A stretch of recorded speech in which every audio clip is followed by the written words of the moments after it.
सिर्फ स्थिरता, मौनता और हवा के रहत ऐसा बहाव था जहां पर सिर्फ शांति बची थी, जो मेरे को ताजगी, परिशुद्धता, नवीनता और शून्यता से भरती थी।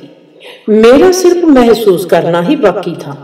विचार, भावनाएं, संवेदना, उत्तेजना, बोध, सहानुभूति और अनुभव इसमें से होकर गुजरते रहे, लेकिन मेरी स्थिरता सदा ही बेदाग और निर्मल रहती।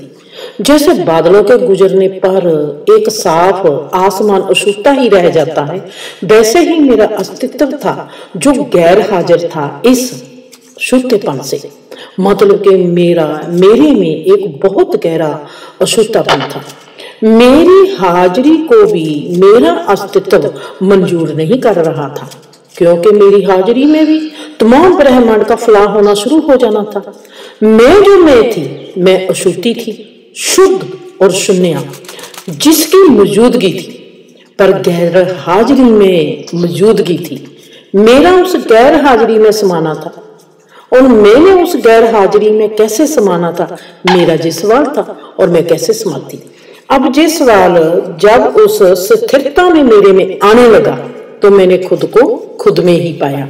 अब मेरा सवाल ये है कि गैर हाजिरी में हाजिर हो जाना, क्या आप जानते हो कि वो क्या होता है? सदा ही साथ बने रहिएगा।